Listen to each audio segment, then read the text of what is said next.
Hi, my name is John, and I'm a producer and sound engineer at Channel Way in the Netherlands, but also a researcher on human health, sound, music, and everything that involves frequencies for optimal human health.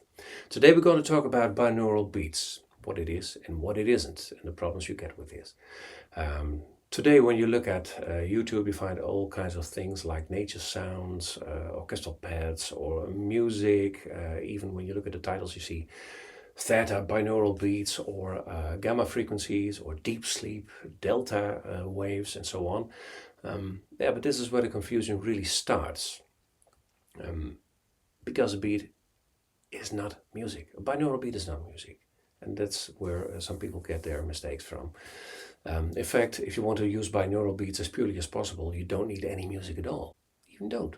Binaural beats can just be there without music. A true binaural beat is just created by two separate tones, slightly different from each other. One in the left ear and one in the right ear. For example, when you have 200 hertz in one ear and 210 hertz in the other ear, then you have a difference of 10 hertz. Still, we are hearing two different frequencies, but the difference is 10. And this is where something really interesting is happening. When you have a tone of 10 hertz, it's not really a tone, because there are no speakers, so far as I know, that can reproduce 10 hertz as a tone. Well, instead, the 10 hertz beat arises during the auditory processing of the two signals in your brain. That's called a binaural beat. And this explains immediately why headphones are really essential for this. Because if you would play the two tones through speakers, then you probably hear things from the right speaker in your left ear and from your left speaker in your right ear, because the room is mixing the tone. And with binaural beats, we really want those signals to be separate, otherwise it doesn't function.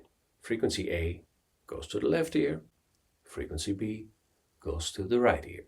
And only after that, two signals are processed by our auditory system. And that is why stereo separation is essential. And this is also why good headphones or earbuds are really essential, and not just a convenience thing, but just the technique itself. But then comes the next question. Why do so many people add music? Well, the answer is really simple, because steady tones are not just always very pleasant or exciting to listen to for a long period of time. Music makes the experience more comfortable. But more comfortable doesn't mean automatically more effective or more pure. Music already contains hundreds or thousands of frequencies and harmonics. A piano, a synthesizer, string instrument, or even human voice does not really produce one single frequency. Every sound has its own harmonic structure. Because when you add chords, melody, rhythm, or more stereo information, you will constantly change all the relationships between the frequencies. So when you're placing a binaural beat underneath the music, you are creating a much more complex sound signal. And then the most important question becomes, what are you actually responding to? The music, the rhythm, the harmonics, or a combination of those elements? That does not mean a binaural beat suddenly stops existing the moment music is added. That will be too absolute. But if you want to experience or experiment with binaural beats as purely as possible, it makes sense that you remove all the additional auditory information. Just two tones, left and right, and one controlled frequency difference. That's all you need at the basic level of binaural beats. And this is fundamentally different from the way we approach music within Channel Way. With music, we actually want complexity, because within Channel Way we work with harmonics, frequency relationships, spatial movement, also dynamics, rhythm, and motion. The composition itself is the sound field.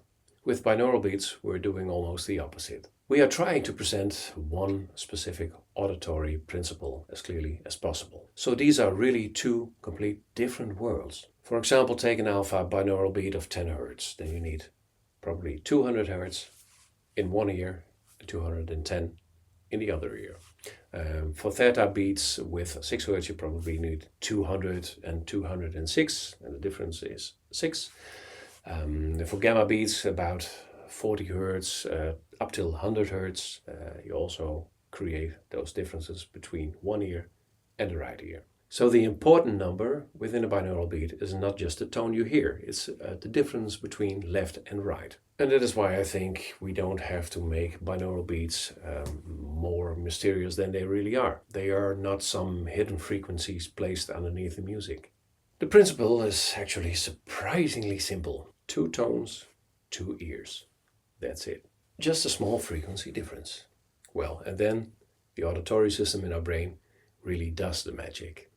Not the tones, but our brains can do the magic. So if you really want to experience what a binaural beat is doing, just start with the essentials. Use a good pair of headphones. Keep the left and right channel completely separate. Use stable tones. And leave music, nature sounds, singing bowls, everything else completely out of it. Because sometimes the power of sound is not just adding more sound to it. It's more about removing everything that's not really necessary. And that is binaural beat listening in the most purest form there is. And if you really want to deep dive in all these materials, then you can buy this book on channelway.world. It's a book about music and human health. All that sound and noise does to your body, through cells, through brains, through your hearing, beyond the capacity of hearing. Also about binaural beats and binaural audio, which is a completely different thing. So if you want to know more, just buy it. It's 432 pages. You can buy it on channelway.world. So thank you for stopping by and watching this video. Thank you for watching. And please subscribe to the channel. And if you want to hear real binaural beats, then look at the other videos on our channel.